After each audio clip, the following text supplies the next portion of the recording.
Nuzvid municipal కార్యాలయంలో municipal కౌన్సిలర్లు, కాంట్రాక్టర్లతో మంత్రి కొలుసు పార్థసారథి ప్రత్యేకంగా సమావేశం అయ్యారు. త్వరలో మున్సిపల్ ఎన్నికలు వచ్చే అవకాశమున్నందున మంత్రి పార్థసారథి నూజివీడు మున్సిపాలిటీలో కాంట్రాక్ట్ పనులు ఎంతవరకు వచ్చాయి, మున్సిపాలిటీలోని వార్డులలో ఏవైనా ఇబ్బందులు ఉన్నాయా అని కాంట్రాక్టర్లను అలాగే వార్డు కౌన్సిలర్లను మంత్రి పార్థసారథి అడిగి తెలుసుకున్నారు. ఈ సందర్భంగా పలువురు కాంట్రాక్టర్లు పలు పనులను ఇంకా పూర్తి చేయకపోవడం, మున్సిపాలిటీ అధికారులు అలాగే శానిటేషన్ అధికారుల నిర్లక్ష్యంపై మంత్రి పార్థసారథి అసహనం వ్యక్తం చేశారు. నూజివీడు ఐఐటి నుండి 1,70,00,000 వరకు బకాయిలు ఉన్నాయని అలాగే పలు ప్రభుత్వ కార్యాలయాల నుండి, ఇన్స్టిట్యూట్స్ నుండి బకాయిలు ఉన్నాయని మున్సిపల్ అధికారులు మంత్రి పార్థసారథి దృష్టికి తీసుకువచ్చారు.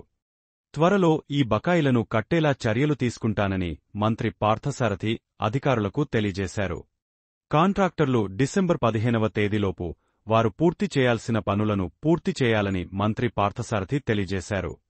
మున్సిపాలిటీలో జరగవలసిన పలు అభివృద్ధి పనుల గురించి, వాటికి కావాల్సిన నిధుల గురించి మున్సిపల్ శాఖ మంత్రితో మాట్లాడి విధులు వచ్చేలా కృషి చేస్తానని, అధికారులు అలసత్వం వహించకుండా పూర్తిస్థాయిలో పనిచేయాలని మంత్రి సూచించారు.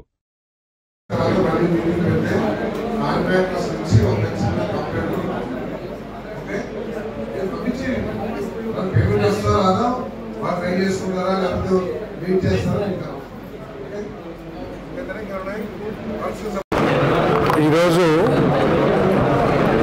నూజివీడు మున్సిపాలిటీలో జరుగుతున్న అభివృద్ధి పనులు, ప్రపోజ్ చేసిన అభివృద్ధి పనుల గురించి ఇన్ఫార్మల్గా డిస్కస్ చేయడం జరిగింది. మరి కొన్ని పనులు శాంక్షన్ అయినప్పటికీ కూడా పనులు కొంచెం స్పీడ్ పెంచాల్సిన అవసరం ఉంది. చాలా రోజుల నుంచి అవి పూర్తి చేయకుండా ఉండటం మూలంగా ప్రజలు ఇబ్బంది పడుతున్నారనే ఉద్దేశంతో మరి ఈరోజు అధికారులకి డిసెంబర్ 15వ తారీఖు కల్లా ఈ వర్క్స్ అన్నింటినీ కూడా కంప్లీట్ చేయమని చెప్పేసి ఆదేశాలు ఇవ్వడం జరిగింది. కాంట్రాక్టర్స్ కూడా సహకరించి డిసెంబర్ 15 కల్లా ఇప్పటికే టెండర్లు ఫైనలైజ్ అయిన వర్క్స్ అన్నింటినీ కూడా కంప్లీట్ చేస్తామని చెప్పేసి వారు హామీ ఇచ్చారు. వారు ఏదైతే సమస్యలు ఎదుర్కొంటున్నారో మున్సిపాలిటీ పరంగా కానివ్వండి, లేకపోతే డిపార్ట్మెంట్ పరంగా కానీ, ఆ సమస్యలను ఒక 10 రోజుల్లో సాధ్యమైనంత వరకు రూల్ ప్రకారం ఉన్న వాటిని అన్నింటినీ కూడా పరిష్కరించమని చెప్పేసి కూడా ఆదేశాలు ఇచ్చాం. ఒకవేళ ఏదన్నా వారి సమస్య జెన్యూన్ సమస్య అయ్యి ఉంటే కనుక అవసరమైతే గవర్నమెంట్లో అప్రోచ్ అయినా సరే వారి కాంట్రాక్టర్ సమస్యల్ని పరిష్కరించడానికి నేను కృషి చేస్తానని చెప్పేసి కూడా తెలియజేశాను. అదేవిధంగా శానిటేషన్, ఎందుకంటే ఇప్పటికే దాదాపు ఈ ప్రభుత్వం వచ్చిన తర్వాత దాదాపు 10-11 కోట్ల రూపాయలతో అభివృద్ధి కార్యక్రమాలు కేవలం ఈ టౌన్లోనే చేయటం జరిగింది.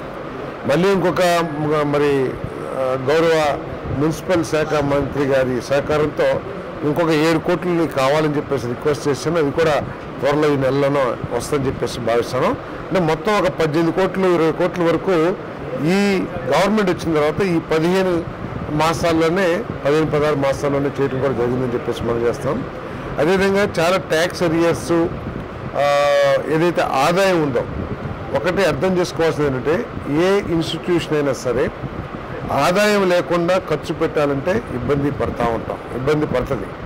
కాబట్టి అందరూ కౌన్సిలర్స్ కానివ్వండి, అధికారులు కానివ్వండి, అదేవిధంగా ప్రజలు కానివ్వండి, ఈ ట్యాక్స్ ఏదైతే బకాయిలు ఉన్నాయో వాటిని త్వరగా కడితే వాటిని వినియోగించి ప్రజలకి మెరుగైన సేవలు అందించడానికి మున్సిపాలిటీ ప్రయత్నం చేస్తామని చెప్పేసి మనం చేస్తాము. మరి ముఖ్యమంత్రి గారికి కూడా ప్రత్యేకంగా ఈ శానిటేషన్ మీద ప్రతిసారి కూడా ప్రతి మీటింగ్లో కూడా వారు ప్రత్యేకమైన సమయాన్ని కేటాయించి ఈ శానిటేషన్ గురించి రివ్యూ చేస్తాం జరుగుతుందని చెప్పేసి మనం చేస్తాం. ఎందుకంటే ఇంతకుముందు చెత్త పన్నుని వేశారు, రకరకాలు వేసినా కూడా దాదాపు 83 లక్షల టన్నుల చెత్తని మున్సిపాలిటీలో ఎక్కడికెక్కడ వదిలేసి వెళ్ళిన విషయం అందరికీ తెలుసు. సో అటువంటి పరిస్థితి పునరావృతం కాకూడదు.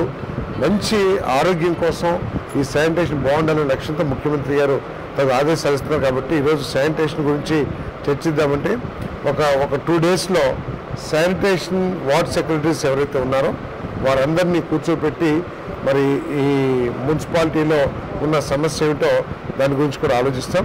అవసరమైతే నేను ఈ శానిటేషన్కి సంబంధించి ముఖ్యమంత్రి గారితో కూడా మాట్లాడటం జరిగింది. మరి మెయిన్ రోడ్స్ ఓడటానికి కానివ్వండి, లేకపోతే రోడ్స్ ఓడటానికి కొన్ని ఎక్విప్మెంట్స్ని మరి బ్యాంక్ లోన్ల ద్వారా మున్సిపాలిటీలు కొనుక్కోవడానికి అవకాశంగా మరి నిర్ణయం తీసుకున్నది ప్రభుత్వం.